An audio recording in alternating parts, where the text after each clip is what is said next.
तो सबसे पहले तो परिचय करवा देता हूं, जानते होंगे अधिकांश लोग तो। महेंद्र चौधरी मेरा नाम है। और राजस्थान इतिहास तो हो गया क्या? कल्चर है क्या अभी? हाँ, तो अपन प्रजामंडल बचा हुआ है तो वो करवाएंगे प्रजामंडल तो। हाँ, तो अपन राजस्थान की आर्ट एंड जो कल्चर है उस पर अपन बातचीत करेंगे, राजस्थान की कला संस्कृति के ऊपर। सबसे पहले राजस्थान कला संस्कृति का सेकंड ग्रेड में वेटेज कितना है, पाठ्यक्रम क्या है, पढ़ने में लगभग समय कितना लगेगा, 2013, 2016 और 2018 इन तीनों परीक्षाओं में लगभग कितने प्रश्न आए, वो सारी अगर बातचीत कर ले, मोटी मोटी रूपरेखा आपके दिमाग में रहे तो अच्छा लगे कि कितना टाइम में लगेगा, कितना टाइम है, लंबा तो नहीं खींच रहे, कम तो नहीं कर रहे। तो पहले पाठ्यक्रम की बातचीत कर लेते। राजस्थान आर्ट एंड कल्चर का सिलेबस सबको पता है? देखो, कोई सा भी एग्जाम दे रहे हैं आप, भले ही रीट दे रहे हैं, भले ही सेकेंड ग्रेड दे रहे हैं, केवल फर्स्ट ग्रेड को छोड़कर, क्योंकि फर्स्ट ग्रेड में अपना केवल हिस्ट्री है, कल्चर नहीं है। रीट दे रहे हैं, चाहे सेकेंड ग्रेड दे रहे हैं, चाहे असिस्टेंट कॉलेज प्रोफेसर का दे रहे हैं या एचएम का, शिक्षक भर्ती की बात कर रहा हूं, लगभग आर्ट एंड कल्चर समान सी दी गई है। किसी में एक आधा टॉपिक हटा दिया गया है तो किसी में एक आधा क्या कर दिया गया है, आर्ट एंड कल्चर की ऑल ओवर इकाइयां 5 होती है, 5 यूनिट होती है, उसमें छोटे छोटे सब टॉपिक दिए जाते हैं। तो पहले तो वो 500 इकाइयां मैं आपको बता देता हूं कौन कौन सी है, उनमें से किस किस प्रकार के प्रश्न आए हैं और कितने प्रश्न आए हैं और पढ़ने में समय कितना लगेगा, ये तीनों बातें पहले कर लेते हैं। राजस्थान आर्ट एंड कल्चर की तो पहली और सबसे महत्वपूर्ण इकाई, जहां से सबसे ज्यादा प्रश्न पूछे जा रहे हैं, उस इकाई का नाम है प्रदर्शन कला। पहली इकाई है प्रदर्शन कला। इस प्रदर्शन कला की पूरी इकाई में 4 छोटी छोटी इकाइयां जुड़ी होती है। प्रदर्शन कला, आवाज नहीं आ रही? ज्यादा आ रही है तो कम कर दे भाई। प्रदर्शन कला, इस प्रदर्शन कला में देखें क्या क्या पढ़ना होता है। सबसे पहली बात, इसमें एक इकाई होती है जिसका नाम है लोकगीत। देखो, चलती क्लास में एक तो आपस में बात नहीं करनी है, इधर ध्यान रखना है। लोकगीत, लोकगीत के अलावा लोक नृत्य, लोक नृत्य के अलावा लोक नाट्य, लोक जो नाट्य है, इस लोक नाट्य के अतिरिक्त अपना होता है लोक वाद्य, लोक वाद्य के अतिरिक्त इसमें होती है लोक कला, लोक कला जैसे सांजी हो गया, फड़ हो गया, लोक कला। लोक कला के अलावा होता है हस्तकला और हस्तकला के अलावा चित्रकला। इन सभी छोटी छोटी कलाओं को मिलाया जाए तब एक बड़ी इकाई बनती है जिसका नाम कौन सी कला है, प्रदर्शन। रीट में जब आप देंगे तो ये सारी इकाइयां आपके सिलेबस में है, लेकिन सेकेंड ग्रेड में यहां से 2 इकाइयां हटा दी गई है।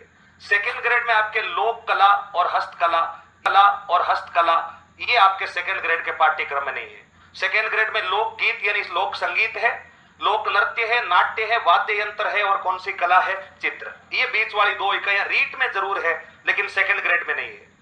नंबर जो 2 की इकाई होती है, उस नंबर 2 की इकाई का नाम है सामाजिक जीवन। और ये जो सामाजिक जीवन है, इसमें 4-5 छोटे छोटे बिंदु अपने को पढ़ने होते हैं।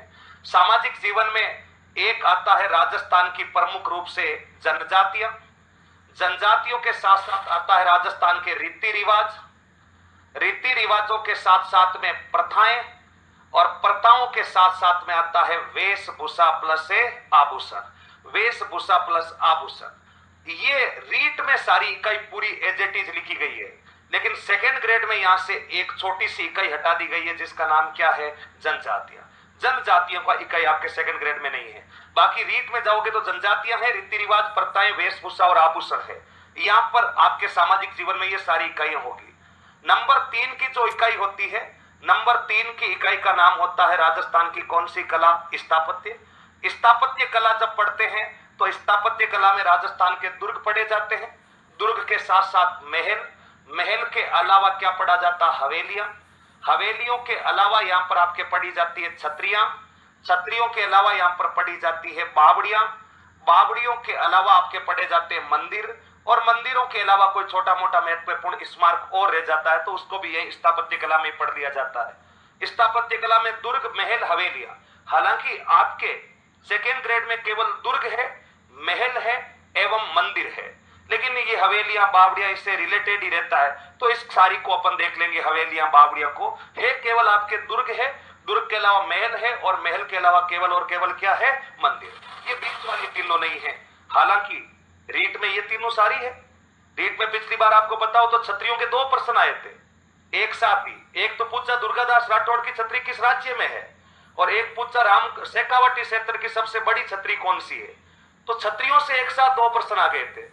हालांकि अपने ये सिलेबस में नहीं, लेकिन फिर भी इनको देख ही लेंगे। स्थापत्य कला में दुर्ग, महल, हवेलियां, छतरियां, बावड़ियां और मंदिर, ये तीसरी इकाई रहती है। इकाई नंबर जो 4 है वो आपका रहता है राजस्थान का धार्मिक जीवन। और ये जो धार्मिक जीवन वाली इकाई ये अपने पूरी सिलेबस में है। धार्मिक जीवन जब पढ़ते हैं तो इसमें एक तो राजस्थान के क्या पढ़े जाते हैं? देवता। लोक देवताओं के साथ साथ राजस्थान की क्या पढ़ी जाती है? देवियां। देवियों के साथ साथ राजस्थान के संत और संप्रदाय, और संत संप्रदाय के अलावा राजस्थान के मेले एवं त्योहार। मेले, त्योहार, संत संप्रदाय, देवियां और देवता को मिलाकर पूरी एक इकाई बनती है जिसका नाम क्या होगा? धार्मिक। और लास्ट वाली जो सबसे छोटी इकाई है उसका नाम है राजस्थान की भाषा। भाषा के अलावा बोलियां, और बोलियों के अलावा राजस्थान का क्या बच जाता है? साहित्य। ये आपके पूरा आर्ट एंड कल्चर का पाठ्यक्रम है। 5 इकाइयां होती हर एग्जाम में, इसके अलावा कोई इकाई नहीं होती। ज्यादा से ज्यादा क्या करता है कभी कभार एग्जामिनर? पर्यटन स्थल जोड़ देता है। आर्ट एंड कल्चर के अगर पाठ्यक्रम को थोड़ा सा विस्तृत रूप देना होता है तो पर्यटन स्थल जोड़ देता है, लेकिन अपने ऐसा कुछ नहीं जोड़ा गया है। 5 इकाइयां अपने को पढ़नी है, जिसमें प्रदर्शन कला में भी 2 इकाइयां आपको छोड़ देनी है, लोक कला और हस्तकला, और सामाजिक जीवन में क्या छोड़ देना है?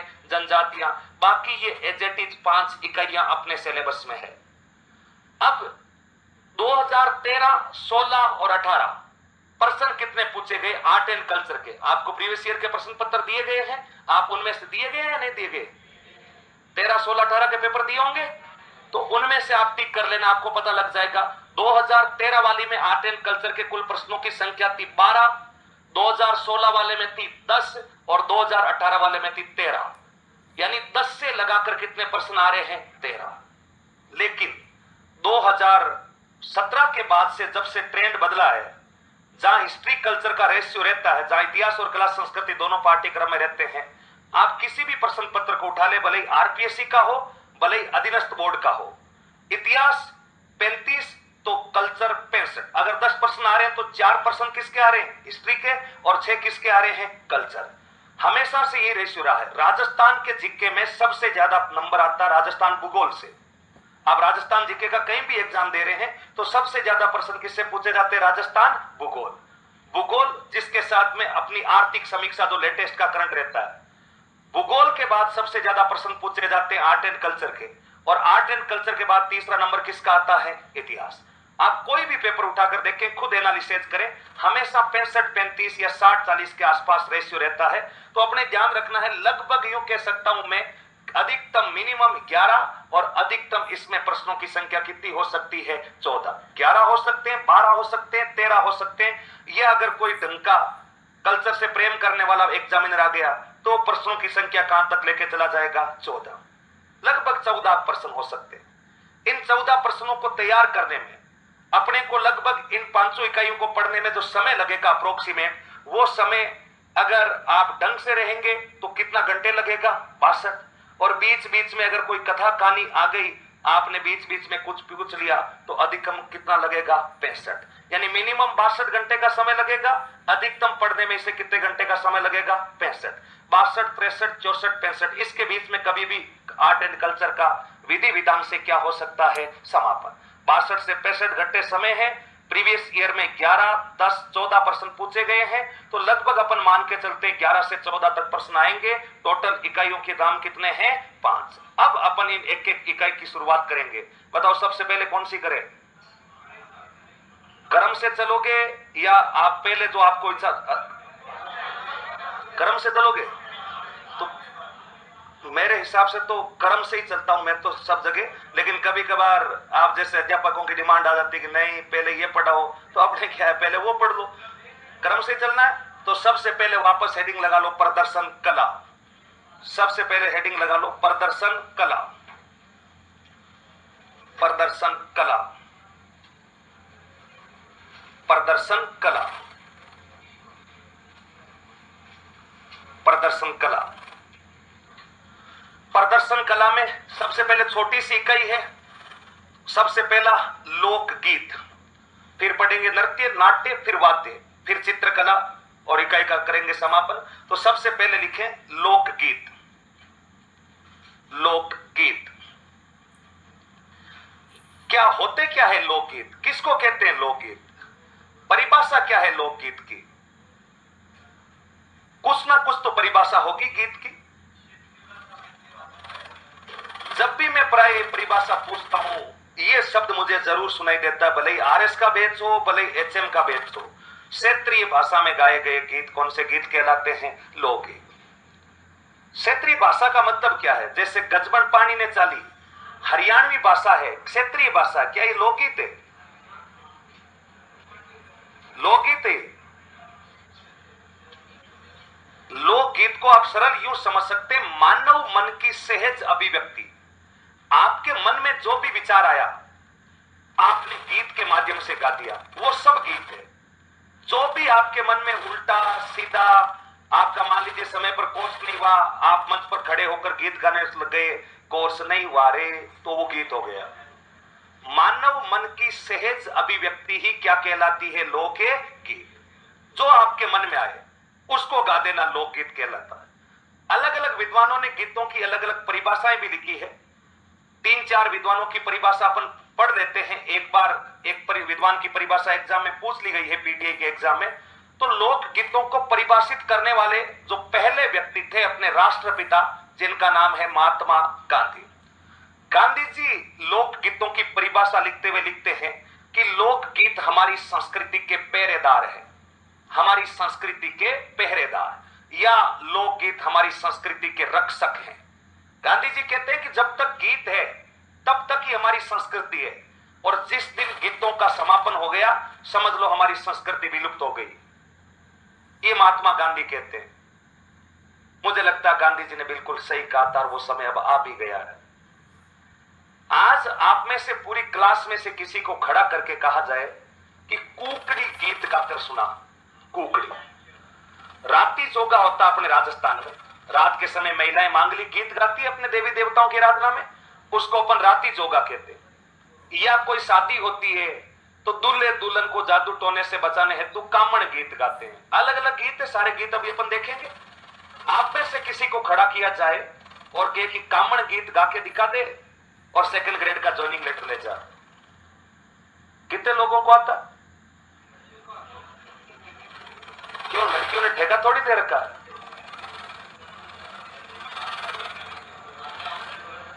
एक को भी नहीं आता। इसका मतलब क्या है? क्या गीत सुरक्षित है? और गीत सुरक्षित नहीं है तो क्या संस्कृति सुरक्षित है? नहीं। बापू जो कह के गए थे उस समय अब लगभग आस आ गया है। किसी को भी गीत नहीं आ रहे, और जब गीत नहीं आ रहे तो आने वाले टाइम में जब शादी समारोह होगा तो क्या अपने पुराने टाइम के मांगलिक गीतों की जो मधुर गुंज है वो आपके कानों में सुनाई देगी? नहीं।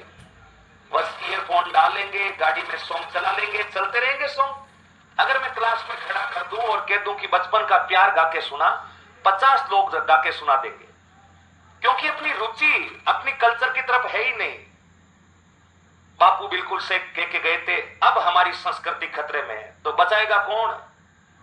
बापू आएंगे, मैं बचाऊंगा अकेला?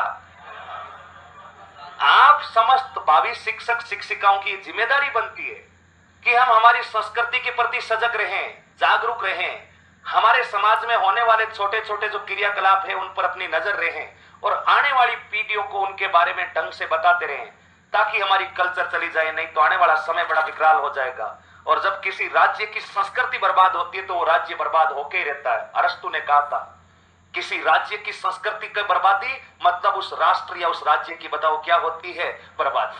तो ये महात्मा गांधी की हल्की सी परिभाषा अपने अपने यहां पर याद रखना है कि हमारी संस्कृति के पहरेदार या रक्षक है। नंबर 2, रविंद्रनाथ टैगोर। रविंद्रनाथ टैगोर ने परिभाषा लिखी है कि लोकगीत हमारी संस्कृति में सुखद संदेश लाने की एक कला है। सुखद संदेश लाने की कला। आप कोई भी संदेश किसी व्यक्ति को अगर गीत के माध्यम से दे रहे हैं तो अगले बंदे का कभी नेगेटिव रेस्पॉन्स नहीं आएगा। आप यूं गीत गा रहे हैं कि हमारा कोर्स टाइम पर नहीं हुआ, तो मैं कह रहा हूं कि दिन रात क्लासें लगेगी। किसी भी गीत को, कोई महिला अपने पति को कोई संदेश दे रही है किसी गीत के माध्यम से, तो पति ना तो कभी गुस्सा होगा, ना कभी लड़ाई झगड़ा होगा, पत्नी की जो इच्छा वो पूरी करेगा। हमेशा पॉजिटिव न्यूज मिलती है।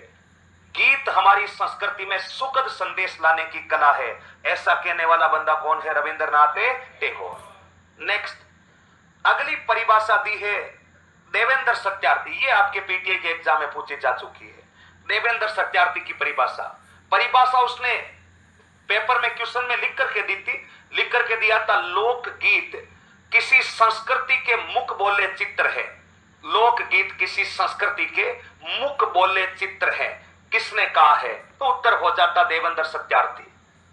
क्या अर्थ क्या इसका? लोकगीत किसी संस्कृति के मुख बोले चित्र है। आपको मैं यहां से 10 दिन के लिए केरला भेज दूं और आपको मैं कहूं कि 10 दिन आप केरल राज्य के लोकगीत सुनिए, तो आप लोकगीत सुनकर के वहां की केरल की अधिकांश कल्चर को देख लेंगे। प्रत्येक राज्य की जो कल्चर है किसमें गाई गई है? लोकगीत।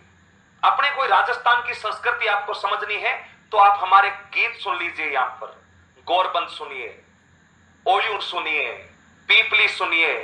आप गीत को समझकर देख जाएंगे कि राजस्थानी कल्चर में पति पत्नी के बीच मधुर प्रेम है, यहां संयुक्त परिवार के लोग रहते हैं, यहां की वाणी कितनी मधुर है, यहां किन किन देवी देवताओं का, रामदेव जी के गीत गाते हैं, किन किन देवी देवताओं का बखान होता है, यहां शादी में कौन कौन से रिवाज होते हैं, गीतों के माध्यम से समझ जाएंगे।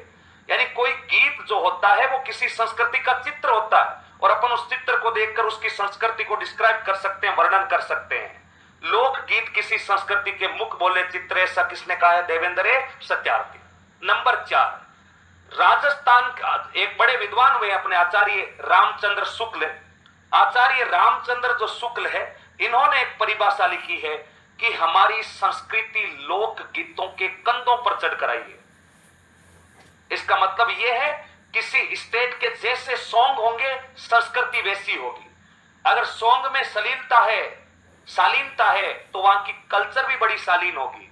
और अगर कहीं की सॉन्ग में अश्लीलता है तो वहां की कल्चर भी बताओ कैसी होगी? अश्लील। अपनी कैसी है कल्चर? बिल्कुल शालीन है। आप मान लीजिए गाड़ी चलाकर कहीं जा रहे हैं, आपके साथ आपके परिवार के कुछ सदस्य बैठे हैं, आपके माता पिता बैठे हैं, आपकी पत्नी बैठे हैं, आपके बच्चे बैठे हैं और एफएम चल रहा है आपकी गाड़ी में, और अचानक एफएम के ऊपर कोई बॉलीवुड का गाना बज रहा है, तो आप स्वयं को सहज महसूस करेंगे या असहज? कोई भी गाना बज रहा है बॉलीवुड का, तो अपने आप में थोड़ा सा यूं अलग भाव सा नहीं रहेगा कि यार मम्मी बैठी है, पापा बैठे हैं, ये है, अपने आप को असहजता महसूस होती है क्योंकि वहां का कल्चर शालीन नहीं है। और आप गाड़ी ड्राइव कर रहे हैं, उसी समय अपना मधुर सा प्यारा सा गोरबंद बजता है, तो आप स्वयं को असहज महसूस करेंगे? नहीं, क्योंकि गोरबंद कितना मधुर गीत में गाया हुआ है, कितनी प्यारी प्यारी बातें उसमें गाई जाती है, तो आपको लगेगा ही नहीं कि इस गीत में कभी भी कोई अभद्र शब्द आएगा क्या, कभी भी कोई असहज महसूसता करवाने वाला शब्द आएगा क्या, क्योंकि अपनी कल्चर ही शालीन है, अपनी भाषा शालीन है, अपन यहाँ के लोग शालीन है। इसलिए जैसी गीत होंगी वैसी ही कल्चर होगा, ऐसा कहने वाला बंदा कौन है? आचार्य रामचंद्र शुक्ल। लिख लो पहले 4 परिभाषा छोटी छोटी, फिर आगे चलते हैं। मानव मन की सहज अभिव्यक्ति, मानव मन की सहज अभिव्यक्ति, मानव मन की सहज अभिव्यक्ति, मानव मन की सहज अभिव्यक्ति लोकगीत कहलाते हैं।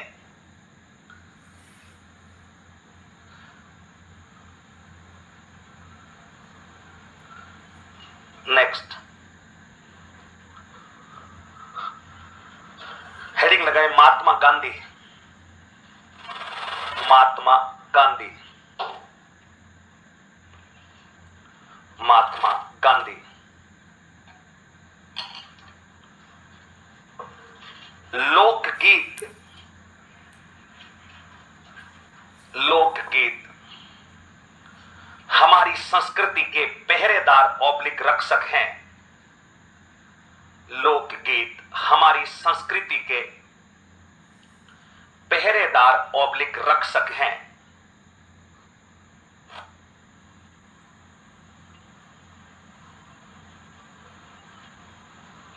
लोकगीत हमारी संस्कृति के पहरेदार होने के रक्षक है। बस स्टेटमेंट एग्जामिनर अपने आप लिख कर देगा, अपने को विद्वान का नाम बताना है। अगला रविंद्रनाथ टैगोर। रविंद्रनाथ टैगोर लाइव है क्या? क्लास है लाइव थोड़ी है। रविंद्रनाथ टैगोर लोकगीत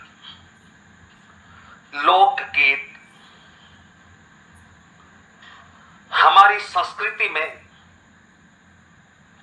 लोकगीत हमारी संस्कृति में सुखद संदेश लाने की एक कला है। लोकगीत हमारी संस्कृति में सुखद संदेश लाने की एक कला है।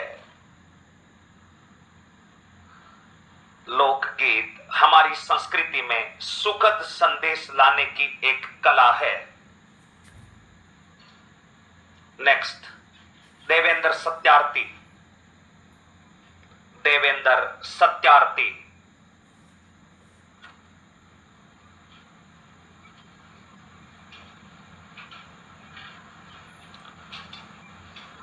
लोकगीत किसी संस्कृति के, लोकगीत किसी संस्कृति के मुख बोले चित्र होते हैं। लोकगीत किसी संस्कृति के मुख बोले चित्र होते हैं। लोकगीत किसी संस्कृति के मुख बोले चित्र होते हैं। अब तक केवल यही एकमात्र परिभाषा पूछी गई है, बाकी तीनों नहीं पूछी गई है। नेक्स्ट, आचार्य रामचंद्र शुक्ल। आचार्य रामचंद्र शुक्ल। आचार्य रामचंद्र शुक्ल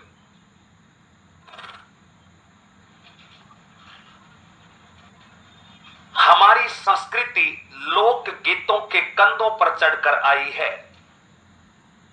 हमारी संस्कृति लोक गीतों के कंधों पर चढ़कर आई है। हमारी संस्कृति लोक गीतों के कंधों पर चढ़कर आई है। हमारी संस्कृति लोकगीतों के कंधों पर चढ़कर आई है। ये चार परिभाषाएं हैं जिनके बारे में थोड़ा थोड़ा पढ़ लेना, बाकी ज्यादा पढ़ने की जरूरत नहीं है। और बेसिक जनरल परिभाषा, अपने मन के अंदर जो भी विचार है वो गीत के माध्यम से गा दिया तो वही गीत कौन से गीत कहला जाएंगे? लोकगीत। अब लोकगीतों को आगे बढ़ाते हैं। राजस्थान का राज्य गीत कौन सा है? Option A Ghoomar, option B Kesariya Balam, option C Kathak, option D Gorband. कौन सा? हाँ, राजस्थान का राज्य गीत केसरिया बालम आवो नी पधारो मारे देश, ये राजस्थान का राज्य गीत है। राजस्थान का राज्य पक्षी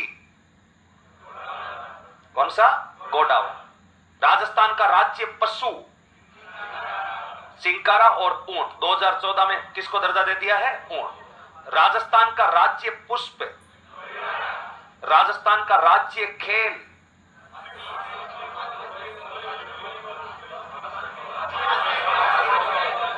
बास्केटबॉल।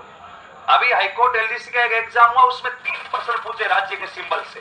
राज्य पक्षी पूछा, राज्य पशु पूछा और राज्य पुष्प पूछा, तीनों पूछे। तो थोड़ा राज्य वाले सिंबल अपने को पता ही होना चाहिए। राजस्थान का राज्य नृत्य घूमर और राजस्थान का राज्य लोकवाद्य अलगोजा। राजस्थान का राज्य लोकवाद्य यंत्र है अलगोजा। राजस्थान की राज्य सब्जी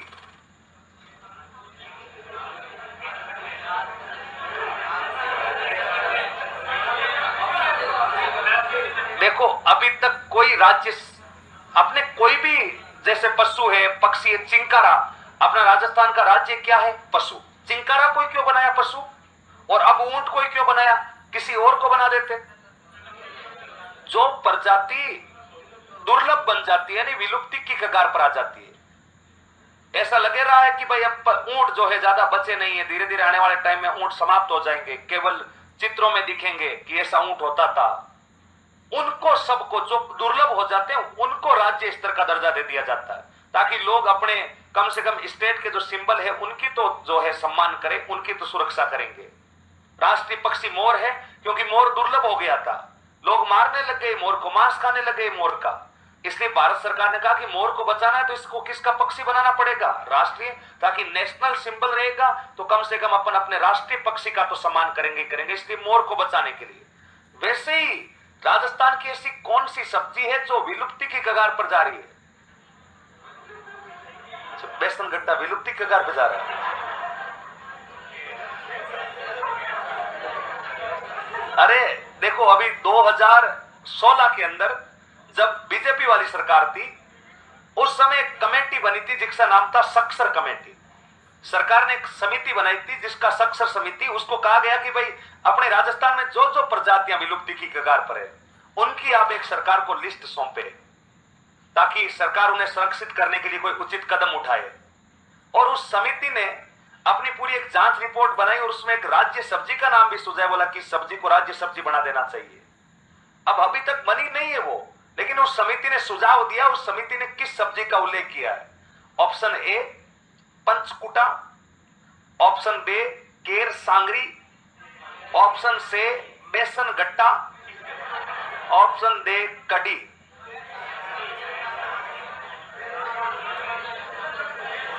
केर सांगरी, हाँ केर सांगरी करोगे तो ये रीट नहीं है, ये सेकंड ग्रेड है, -1/3 और हो जाएगा।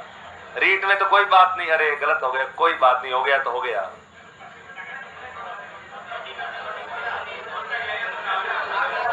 अब ये तो गया केर सांगरी, तो पंचकुटा, कड़ी और बेसन गट्टा। बेसन गट्टा, हाँ इसका सही उत्तर है बेसन गट्टा। मैं कई दफा लाइव क्लास में यूट्यूब पर बता चुका हूं कि उस समिति ने अपनी रिपोर्ट में कहा कि बेसन गट्टा को राज्य सब्जी बनाओ। अब भगवान जाने कैसे कह दिया, यहां बेसन गट्टा विलुप्ति की कगार पर है क्या? पीजी में सप्ताह में 5 दिन बेसन गट्टा बनता है कि नहीं बनता? तो फिर ये किस प्रकार से भगवान जाने समिति ने अपना सुझाव दिया है, क्या है? लेकिन जो रिपोर्ट में है वो मैंने बताया। तो राजस्थान का राज्य गीत, राजस्थान का जो राज्य गीत है उसका नाम है केसरिया बालम। अब इसके बारे में थोड़ी सी बातें पढ़ देते हैं, बातचीत बंद करें भाई। केसरिया बालम जो है इसको सबसे पहली बार किसने गाया? तो ध्यान रखें, केसरिया बालम को सबसे पहली बार गाने वाली एक मांड गायिका है जिसका नाम कौन सी बाई है? मांगी बाई। मांगी बाई, एक आध यूट्यूब की क्लास में कहीं मैंने गौरी देवी का उल्लेख कर रखा है तो उसको देख लेना, बाकी क्लासों में ऑनलाइन वालों में भी मांगी बाई है। सर्वप्रथम मांगी बाई ने इसको गाया, लेकिन मांगी बाई इसे प्रसिद्ध नहीं कर पाई थी। इसको प्रसिद्ध करने का जो श्रेय है वो बताओ किसको जाता है? अल्लाह जिला बाई। अल्लाह जिला बाई ने इसे प्रसिद्ध किया था। नंबर 2, केसरिया जो बालम है ये किस कैटेगरी का गीत है? राजस्थान के गीत भी अलग अलग कैटेगरी में है। जैसे किसी की याद में कोई गीत गाया जाए तो वो विरह गीत होता है, पति पत्नी के प्रेम का गीत होता है तो उसे दाम्पत्य प्रेम का गीत कहते हैं। अगर किसी गीत में किसी पुरुष या महिला की सुंदरता का बखान हो तो उसे श्रृंगारिक गीत कहते हैं। अगर कोई मृत्यु के अवसर पर गाया जाए तो उसे मर्सिया कहते हैं। अगर कोई विशेष संवेदना या सांत्वना या कोई संदेश देना हो तो उसे मार्मिक गीत कहते हैं। ये गीत किस कैटेगरी का है? केसरिया बालम आओनी पधारो मारे देश, यानी एक महिला अपने पति को बुला रही है और जब किसी को बुलावा दिया जाता है या याद आती है तो वो गीत कौन सा गीत होता है? विरह। यानी केसरिया बालम एक प्रकार का कौन सा गीत है? विरह। पहली बार गाया था किसने? मांगी बाई, और सर्वाधिक बार अल्लाह जिला बाई। ये गीत कौन सी शैली में गाया जाता है? तो आप बताओगे ये हमेशा कौन सी शैली में गाया जाता है? मांड शैली में गाया जाने वाला गीत है, मांड शैली। ये कौन सी शैली है? देखो, जैसलमेर और बीकानेर वाला जो क्षेत्र है उसका पुराना नाम ही हुआ करता था मांड, और उस क्षेत्र में जो गाने की शैली विकसित हुई उस शैली का नाम क्या हो गया? मांड। इस शैली में एक महिला या कोई पुरुष अकेला ही गीत गाएगा और महफिल में यूं चारों तरफ लोग बैठे हैं, महफिल जमी हुई है और उनके बीच में कोई बंदा खड़ा होकर गीत गा रहा है और सामने बैठे लोग वाह वाह कर रहे हैं, रुपए पैसे भी फेंक रहे हैं। उस शैली को कौन सी शैली कहा जाता है? मांड। तो ये महफिलों में गाई जाने वाली शैली जिसका उद्भव जो है उधर जैसलमेर बीकानेर से, वह है मांड शैली में गाया जाता वीर गीत है। पहली बार मांगी बाई उदयपुर ने गाया था और सर्वाधिक बार किसने गाया? अल्लाह जिला बाई। अल्लाह जिला बाई से कभी कभार प्रश्न आते रहते हैं, तो ये थोड़ी सी बता देता हूं। अल्लाह जिला बाई कहां की रहने वाली है? बीकानेर। और ये बीकानेर के महाराजा गंगा सिंह के दरबार में मांड गायिका हुआ करती थी, गंगा सिंह के दरबार में गीत गाती थी। अल्लाह जिलाबाई जो है इनका मूल नाम था हाजन बाई, इसलिए पूरा नाम आता है इनका हाजन अल्लाह जिलाबाई। इनके बारे में ये कहते हैं कि जब इनका जन्म हुआ था तो जन्म के 8-10 दिन बाद ये बीमार रहने लग गई थी और एक दिन तो इनके प्राण रुक गए थे। घर वालों ने इन्हें मरा हुआ समझकर कब्र में दफना दिया था और कब्र में दफनाने के बाद 2-3 दिन बाद उस कब्र से एक बालिका के रोने की आवाज आती है और फिर कब्र को खोदा जाता है तो उसमें जो बालिका निकलती वो पुण्य जीवित थी। मरी हुई समझकर दफना दिया लेकिन बालिका जीवित निकली। तब लोगों ने कहा कि हे भगवान, इसको तो अल्लाह ने जीवा दिया। किसने जीवा दिया? अल्लाह। और अल्लाह द्वारा इसे जीवित करने के कारण नाम ही बाद में बताओ कौन सी बाई रख दिया था? अल्लाह जिला बाई। जिसको अल्लाह ने जियाया है वो बाई है अल्लाह जिला बाई। अल्लाह जिला बाई जो है इन्हें अपन मरुभूमि की क्या कहते हैं? कोकिला। मरुभूमि की आप गूगल पर सर्च करोगे मरुभूमि की कोकिला तो आपको मिलेगा गौरी देवी पाली, जो कि पूर्णतः गलत हो जाएगा। आरएस प्री 2018 में और कांस्टेबल 2000 जो ये पीछे वाला एग्जाम हुआ था ऑनलाइन, दोनों में ये प्रश्न आ चुका है।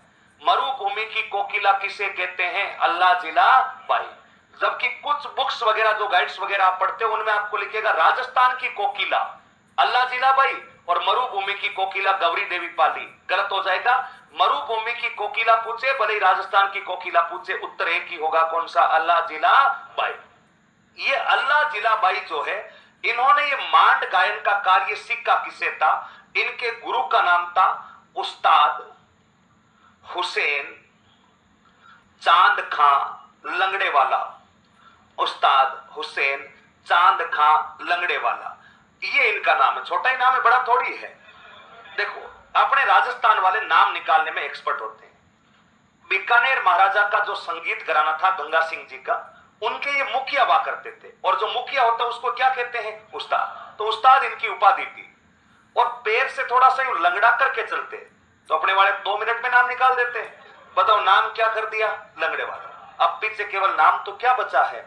हुसैन चांद का। नाम तो इतना ही था हुसैन चांद का, लेकिन संगीत घराने के मुखिया होने के कारण आगे क्या लगा दिया? उस्ताद। और पीछे क्या लग गया? लंगड़े वाला। तो अपने को लंबा लगता कि उस्ताद हुसैन चांद खान लंगड़े वाला, ये इनके गुरु हुआ करते थे। और इन अल्लाह जिला बाई को अपने आकर्षक कार्य के लिए, अच्छी गायन के लिए 1982 में कौन सा पुरस्कार दिया गया था? पद्मश्री। लिखो थोड़ा सा, राजस्थान का राज्य गीत, हेडिंग लगाओ राजस्थान का राज्य गीत। राजस्थान का राज्य गीत।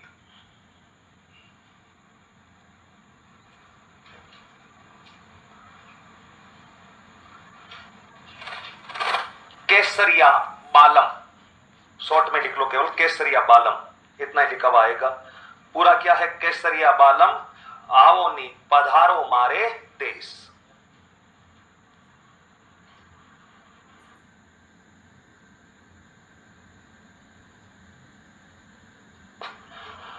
नेक्स्ट, यह है एक विरह गीत है। यह एक विरह गीत है। यह एक विरह गीत है। यह एक विरह गीत है जो मांड शैली में गाया जाता है। यह एक विरह गीत है जो मांड शैली में गाया जाता है।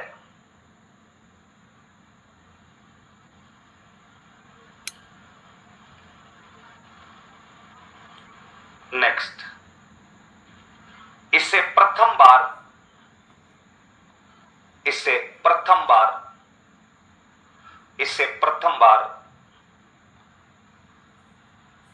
उदयपुर की मांगी बाई ने गाया। इसे प्रथम बार उदयपुर की मांगी बाई ने गाया।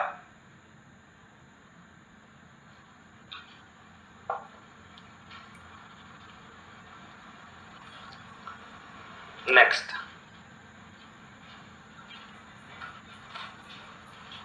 सर्वाधिक बार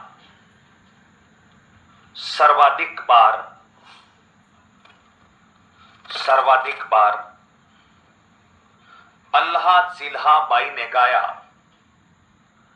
अल्लाह जिल्हा बाई, सर्वाधिक बार अल्लाह जिल्हा बाई ने गाया।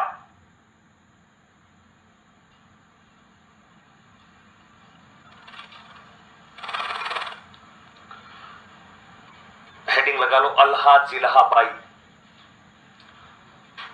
हाँ, इसी के नीचे अल्लाह जिला बाई, ताकि 2-3 बातें बता दे अल्लाह जिला बाई की, सुनाता रहता है इनसे छोटे छोटे।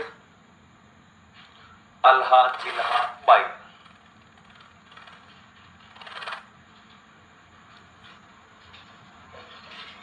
आगे लिखे, बीकानेर शासक गंगा सिंह के दरबार में मांड गायिका। बीकानेर शासक गंगा सिंह के दरबार में मांड गायिका, यानी मांड शैली में गीत गाने वाली मांड गायिका।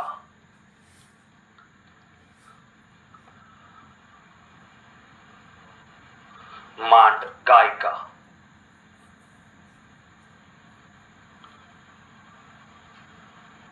नेक्स्ट, बीकानेर शासक गंगा सिंह के दरबार में मांड गायक। गुरु, इनके गुरु का नाम उस्ताद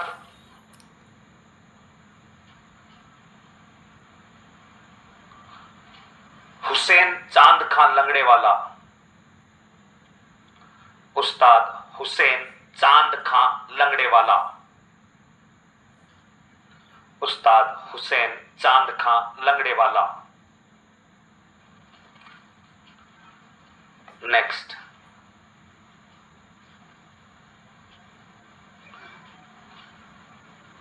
(1982) पद्मश्री पुरस्कार, 1982 अवार्डेड बाय पद्मश्री पुरस्कार। इंग्लिश मीडियम है क्या कोई? इंग्लिश मीडियम केवल एक है, सारे हिंदी मीडियम है। हिंदी समझ में आ जाती है? कहीं नहीं आए तो केवल हाथ खड़ा कर देना, पूछने की जरूरत नहीं, मैं ट्रांसलेट कर दूंगा। कोई है तो बता देना, फिर बाद में आके कहते गुरुजी साथ के साथ इंग्लिश में नहीं बताया आपने, मेरे तो नोट्स ही नहीं पढ़े। कोई हो तो भाई अपने बता दिया करो, शर्माना नहीं। अकेला ही आदमी है तो आप बोल देना, कहीं पर भी समझ नहीं है तो केवल हाथ खड़ा कर देना। अगला बिंदु लिखे, इन्हें मरुभूमि की कोकिला कहते हैं। इन्हें मरुभूमि की कोकिला कहते हैं। इन्हें मरुभूमि की कोकिला कहते हैं। इन्हें मरुभूमि की कोकिला कहते हैं। कोकिला मतलब जिसके स्वर कैसे हो, कोयल जैसे। इन्हें मरुभूमि की कोकिला। भारत की कोकिला किसको कहते हैं? लता मंगेशकर को नहीं कहते। भारत की कोकिला सरोजनी नायडू को कहते हैं, लता मंगेशकर नहीं है। लता मंगेशकर स्वर कोकिला है। क्या, कौन सी कोकिला है? स्वर। लिखें, भारत की कोकिला, भारत की कोकिला, भारत की कोकिला सरोजनी नायडू। भारत की कोकिला सरोजनी नायडू। सरोजनी नायडू। सरोजनी नायडू। और नीचे लिख लो स्वर कोकिला। स्वर, जिनके स्वरों में यूं अलग सा मिठास था, स्वर कोकिला। कौन है? लता मंगेशकर। अब लता जी अपने बीच रहे हैं क्या? लता जी नहीं रहे। और लता जी का अपने राजस्थान से तो गहरा रिश्ता था। अरे लता जी अपने ही तो थे। लता मंगेशकर के जीवन की 3 विशेषता, जब कब से मैं आपको सुना रहा हूं, 2 अब नई एड हुई है, अभी जब लता जी का निधन हुआ तब मैंने उनकी स्टोरी को पढ़ा। लता जी रोजाना दिन में 15 लाल मिर्च खाती थी। है अपन यूं 15 का नाम ले तो है, क्योंकि सब कुछ जल जाए कंठ बंट। 15 लाल मिर्च लता जी दिन में खाती थी। आप कहेंगे लाल मिर्च खाने से क्या होगा? कंठ कंठ बिल्कुल नीट एंड क्या रहेंगे, क्लीन। अपन जब भी कंठ खराब होता तो अपन कहते हैं गुड़ और काली मिर्च खा ले, ताकि उससे कंठ क्या हो जाते हैं, साफ। वो लाल मिर्च खाते थे, और स्पेशली उनकी जो लाल मिर्च है मथानिया जोधपुर से जाती थी। पूरे भारत में लाल मिर्च कहीं की प्रसिद्ध है तो कहां की है? मथानिया, यहां से स्पेशली उनके लिए जाती थी। दूसरा, लता जी ने जीवन में कभी भी लिपस्टिक नहीं लगाई। उनका इंटरव्यू है बाकायदा, उनसे पूछा गया कि अपने जीवन की 3 विशेषताएं बताई, तो दूसरी विशेषता इन्होंने ये बताई, जीवन में लता जी ने कभी भी लिपस्टिक नहीं लगाई। ये बात मेरे जची नहीं, मैं भास्कर पढ़ रहा था, मेरे जची नहीं। मैं तुरंत पूरा प्रोफाइल अकाउंट, उनके इमेज वगैरह खोले, इधर उधर किसी को फोन किया, सारी फोटोज देख ली, सिंगल फोटो में ऐसी नहीं नजर आई जिसमें क्या लगा रखी है, लिपस्टिक। कारण लिपस्टिक से आवाज मोटी होती है, और एक गायिका को आवाज पतली चाहिए या मोटी, इसलिए उन्होंने जीवन में कभी लिपस्टिक नहीं लगाई। और तीसरा, लता जी ने शादी नहीं की थी। लता जी ने क्या नहीं की थी? शादी। अपने डूंगरपुर नाम की जगह है, वहां पर आपने राष्ट्रपाल कांड का नाम सुना होगा। 13 वर्षीय बील बालिका कालीबाई। कालीबाई जो है, उस समय डूंगरपुर के महारावल कौन थे? जिस समय एक राष्ट्रपाल कांड हुआ था, उस समय डूंगरपुर के जो महाराव थे उनका नाम था लक्ष्मण सिंह। लक्ष्मण सिंह जी के बेटे हुआ करते थे राज सिंह जी। राज सिंह जी क्रिकेट के बड़े शौकीन थे, और वो कोई मैनचेस्टर यूनाइटेड लीग वगैरह, कोई एक मुंबई की एक क्रिकेट एजेंसी है, क्रिकेट क्लब है, उसमें क्रिकेट खेला करते थे। यहां से मुंबई गए और वहां क्रिकेट खेलते, और वहां पर इनकी दोस्ती हो जाती है एक तेज गेंदबाज हरदेनाथ मंगेशकर से। हरदेनाथ मंगेशकर का नाम आपने सुना होगा। हरदेनाथ मंगेशकर भारतीय टीम में भी खेले थे। हरदेनाथ मंगेशकर जो लता मंगेशकर के भाई हुआ करते थे, ये दोनों एक ही क्लब में मुंबई में क्रिकेट खेला करते थे, हरदेनाथ मंगेशकर और अपने डूंगरपुर के राजकुमार राज सिंह। डूंगरपुर के होने के कारण नाम के पीछे क्या लगता है? राज सिंह है, डूंगरपुर। और राज सिंह डूंगरपुर हरदेनाथ की दोस्ती घर आने जाने में बदली, और घर आने जाने में राज सिंह जी का हरदेनाथ के घर जाना हुआ, और वहां लता जी से राज सिंह जी को क्या हो गया था? प्रेम। उसके बाद लता जी ने राज सिंह जी के साथ में 15-16 राउंड की मुलाकात की, ताज होटल में चाय पीते, शादी की इच्छा जताई लता जी ने कि मैं आपसे शादी करना चाहता हूं। राज सिंह जी ने कहा शादी मैं भी करना चाहता हूं, लेकिन वो राजस्थान है, अटे शादी से पहले पापा, दादा, नाना, पड़नाना, फूफा जी, बुआ जी, उन सब से बताओ क्या लेनी पड़ती है? परमिशन। और राज परिवार के राजकुमार है राज सिंह जी, तो स्वाभाविक सी बात है, राज परिवार की उस समय मान मर्यादाएं, राज परिवार के कुछ शाही नियम भी होते थे, उनको अपने को क्या करना पड़ेगा? फॉलो। तो राज सिंह जी अपने लक्ष्मण सिंह जी के पास आते हैं और कहते हैं कि पिताजी ऐसी बात है, और मैं लता जी से शादी करना चाहता हूं। लता जी उन दिनों संघर्ष के दौर में थे, इतनी ख्याति थी नहीं, क्योंकि वो बड़ा प्लेटफॉर्म नहीं था, डिजिटलाइजेशन का जमाना नहीं था, हर बंदा गीत सुनता नहीं था, क्षेत्र विशेष में अलग अलग क्षेत्रीय गीत चलते थे, इसलिए लता जी की इतनी उस समय लोकप्रियता भी नहीं थी। और लक्ष्मण सिंह जी ने साफ तौर पर क्या कर दिया था? मना। उसके बाद राज सिंह जी ने कहा था कि मैं शादी करूं ही नहीं तो नहीं करे तो तेरी मर्जी, और अगर तू शादी करेगा तो किसी राज परिवार की राजकुमारी से ही शादी होगी, किसी साधारण परिवार की महिला से या लड़की से शादी नहीं होगी, और अगर तू नहीं करे तो वो तेरी मर्जी। और उसके बाद राज सिंह जी परमानेंट मुंबई शिफ्ट हो गए थे। लता जी और राज सिंह साथ में ही रहते थे, जीवन भर साथ में रहते, लेकिन लता जी और राज सिंह ने एक दूसरे का साथ जरूर निभाया, लेकिन क्या नहीं की थी? शादी नहीं की थी। और मजे की बात, राज सिंह जी राजस्थान के पहले व्यक्ति है जो बीसीसीआई के अध्यक्ष बने थे। भारतीय क्रिकेट कंट्रोल बोर्ड जानते हो, उस बीसीसीआई के अध्यक्ष बनने वाले राजस्थान के पहले बंदे कोई थे तो वो कौन थे? राज सिंह। क्रिकेट का भगवान कहते हैं सचिन तेंदुलकर को, सचिन तेंदुलकर के क्रिकेट करियर की शुरुआत करवाने वाले बंदे भी कोई थे, तो वो कौन थे? राज सिंह। जब राज सिंह जी बीसीसीआई के अध्यक्ष थे, उस समय एक स्पष्ट डेडलाइन लिखी हुई थी बीसीसीआई में कि 16 साल से कम उम्र का कोई भी लड़का इंटरनेशनल क्रिकेट टीम में नहीं खेलेगा, अंतरराष्ट्रीय टीम में नहीं खेलेगा। सचिन तेंदुलकर ने जब एंट्री की क्रिकेट टीम में, तब वो महज 15 साल 10 महीने के थे। आप उनकी बायोग्राफी पढ़ना, महज 15 साल और कितने महीने के थे? 10। राज सिंह जी उस समय बीसीसीआई के अध्यक्ष थे। राज सिंह जी ने सारे नियमों को ताक पर रख करके सचिन को क्रिकेट कैरियर शुरुआत करवा दिया था। बोला कोई नियम नहीं है, जो अच्छा खेलेगा वो जाएगा, और सचिन को 15 साल में एंट्री करवा दी। और उसके बाद सचिन ऐसे क्रिकेट में छाए, और सचिन के जब आप इंटरव्यू पढ़ोगे तो सचिन हर इंटरव्यू में राज सिंह का नाम जरूर लेता है कि मैं जो कुछ भी हूं आज राज सिंह जी की वजह से हूं, वो मेरे पिता समान है। सचिन का ये स्टेटमेंट ऑन रिकॉर्ड है, आप सुन सकते हैं, वो मेरे पिता समान है। वर्ष 2009 में राज सिंह जी का देहांत हुआ था। जिस दिन राज सिंह जी का देहांत हुआ था, उस दिन भारतीय cricket team Johannesburg south Africa में साउथ अफ्रीका के साथ एक दिवसीय मैच खेल रही थी। वनडे मैच चल रहा था। सारे खिलाड़ी ग्राउंड के अंदर थे, किसी के पास मोबाइल वगैरह नहीं था, किसी को कोई सूचना नहीं थी।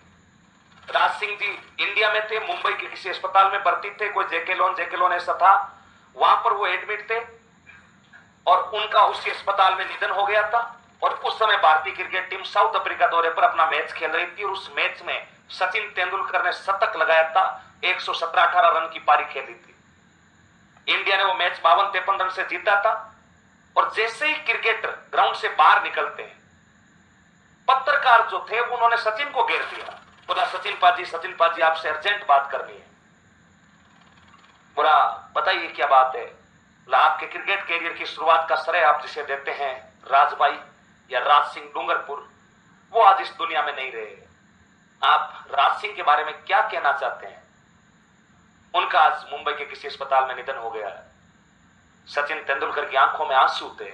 वो स्टेटमेंट, वो कॉन्फ्रेंस सुनना, उन्होंने कहा कि वो मेरे भगवान थे, मेरा क्रिकेट कैरियर राजबाई को समर्पित है, वो मेरे पिता समान थे। इतना कह करके उनका गला भराया और वो बस में बैठकर टीम के साथ होटल के लिए रवाना हो गए। जैसे ये स्टेटमेंट, ये प्रेस कॉन्फ्रेंस अपने न्यूज चैनलों पर दिखाई जा रही थी, तुरंत आधे घंटे बाद लता मंगेशकर एक प्रेस कॉन्फ्रेंस करती है। ध्यान से सुनना, सचिन ने कहा कि वो मेरे पिता समान थे। और आधे घंटे बाद लता मंगेशकर मुंबई में एक प्रेस कॉन्फ्रेंस करती है, और वो कहती है कि बाकी राजबाई की विशेषता तो बताती और लास्ट में कहती है सचिन मेरा बेटा है। उधर सचिन क्या कह रहे हैं और इधर लता जी क्या कह रहे हैं? सचिन मेरा बेटा है। भगवान जाने, ये लता मंगेशकर सचिन को अपना बेटा मानती थी, और सचिन तेंदुलकर अपना पिता, बताओ किसको पिता के समान किसको मानते थे? राज सिंह। दोनों जीवन भर सब पूरी विश्व को पता है कि राज सिंह और लता जी साथ में रहते हैं, लिव इन रिलेशनशिप रहते हैं, लेकिन कभी भी सचिन ने अपने राजभाई ने साथ नहीं छोड़ा और साथ के साथ शादी भी नहीं की थी। तो एक तो शादी नहीं की, दूसरा दिन में कितने मिर्च खाती थी 15, और तीसरा जीवन में कभी भी लिपस्टिक नहीं लगाई थी। ये 3 विशेषताओं वाली लता मंगेशकर को कौन सी कोकिला कहते हैं? स्वर। जबकि भारत की कोकिला कौन है? सरोजनी नायडू। और राजस्थान या मरुभूमि की कोकिला किसको कहते हैं? लता मंगेशकर। तो ये हो गया भाई अपना राज्य गीत, जिसका नाम है केसरिया बालम। अगला हेडिंग लगाओ राष्ट्रगीत। राष्ट्रगीत ना प्रॉपर कोई रचयिता नहीं है। मांगी बाई जो है उनके गुरु थे हरसिंह, उनके द्वारा पहली बार लिखा गया था, लेकिन कोई प्रॉपर राइटर नहीं है। लिखे राष्ट्रगीत। राष्ट्रगीत, राष्ट्रगीत। वैसे राष्ट्रगीत राष्ट्र वाले बताएंगे, राष्ट्र का मतलब भारत वाले, लेकिन अपने थोड़ी थोड़ी बातें कर लेते हैं। राष्ट्रगीत की 3-4 बातें।